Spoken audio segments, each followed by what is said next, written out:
Hi everyone. Hello. Okay, so I'm joined here with Cindy Leong.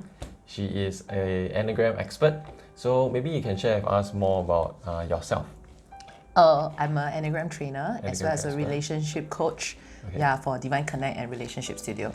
So we help individuals as well as couples to make sense of their relationship by understanding their personality and the personalities of others. Okay, what got you started with Enneagram? Okay, when I first got to know about the Enneagram, I wanted to help people in relationship.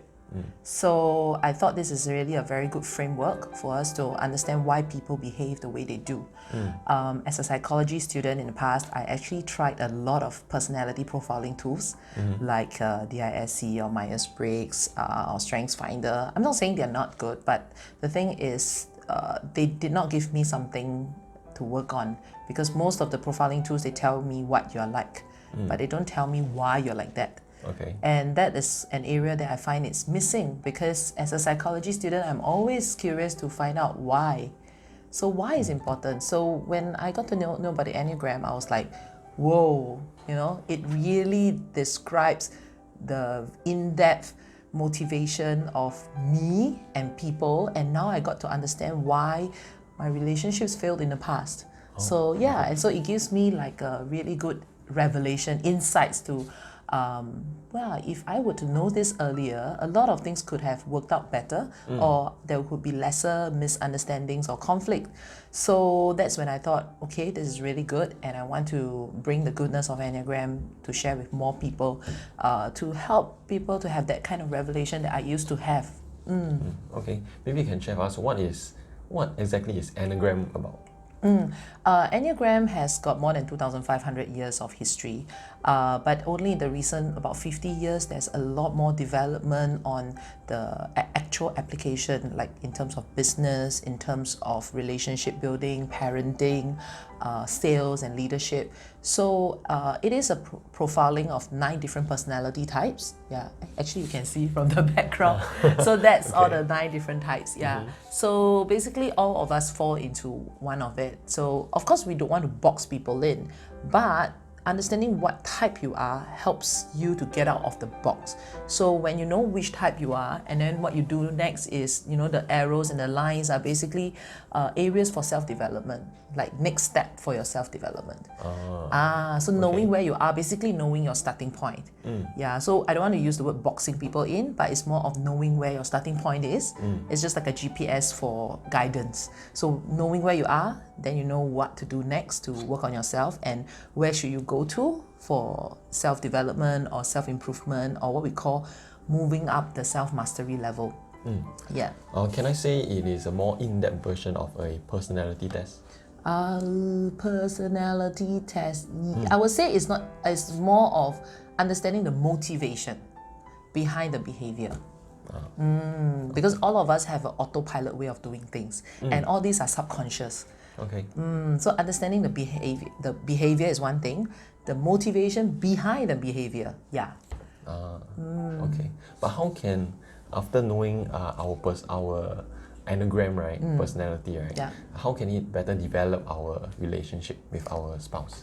Okay. So in relationships, we always have this misunderstanding, like, how come I can do this, you cannot do this? This thing is very easy for me, why is it so hard for you? How come you're so like that? You are too like that. So actually, all these are judgment, and everything is relative. What's easy for me may not be easy for you.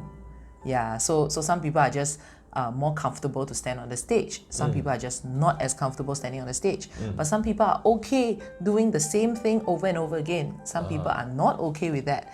So it's all about knowing where the baseline is, the starting point, and to know that, okay, if I make an adjustment to improve in a certain area, or to make the effort to do something for you, you need to know that it takes a lot of effort out of me to do that. Yeah, so as a partner, you would appreciate someone for putting in that effort, even though this is easy for you. But now that you know that it's really not easy for me, and I'm putting in a lot of effort just to make that little improvement, it helps you to appreciate my effort more. Okay. Yeah. So that's one. And to know each other's baseline also help us to have more empathy and compassion towards each other, because again, what's easy for you is not easy for me. So when I make the effort, or if I'm struggling with certain thing, you would have that compassion to want to help me overcome those challenges instead of judging me for being in a certain way or struggling with certain things. Can I say it gives you a better sense of appreciation lah? with your Definitely, yeah, partner? appreciating your Better partner. understanding. Yes, better understanding, to appreciate your partner better, and to support and to know where are the areas for support. Okay. What is one advice you can give to couples out there to help them better develop their relationship? Okay, a lot of people, they kind of know about the other person, but they forget about themselves. Okay. There are also people who know a lot about themselves but don't know enough about the other person. So at the end of the day, in any relationship, you have to know yourself very well and know the other person very well. So it's more like self-awareness and situational awareness. And lacking of either each would not serve the relationship well. So both are important. Yeah, so I would highly recommend couples to really get to know each other and to really know ourselves as well. Like, for example, how do you prefer to be treated? Do you even know how you prefer to be treated? For example, in a conflict, do you prefer to talk about the issues right now, or do you prefer to cool down for one day to then talk about it? So different people will subscribe to different preferred treatment. And both camps have their reasons for doing so as well. But which is the one that you feel more at ease and the preferred mode of treatment? So it's all about understanding my preferred mode of treatment and teaching the other person how I prefer to be treated. And to be assertive about it and to bring it to the table to discuss. So remember, being in a relationship, it's not you against me, but it's both parties working together to work out as a team. Okay. Is there any else you want to share with our audience here? And any other tip? Any other tips? So knowing yourself, knowing the other party. Okay, and I think most importantly is to work on our communication. Because some people, they under-express. That means I'm feeling a lot, but I don't say much. Thinking that, okay, I should not complain so much or be too whiny, so I don't share. Then there'll be some that over-express. Maybe it's a small thing, but making a big fuss out of it, right? So under-expressing, over-expressing, both has its pros and cons. And it is important to work on the communication to know where exactly the challenges are. And it's good to always address the challenges early when there's nothing wrong, no problems yet.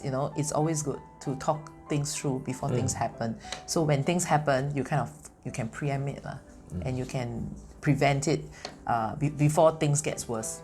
Okay. Basically finding a balance between the two communication styles. Yeah, that's right. Okay. And finding a way that will work best for both parties and both parties are happy about it. Okay. Okay, thank you very much, Cindy. Thanks for your time. If you want to follow Cindy on her social media, you can click the links below. And if you want to look for her new or upcoming workshops, Okay, yes. yeah, I'll put the links below also lah. Okay? So I'll see you soon and goodbye. Bye bye.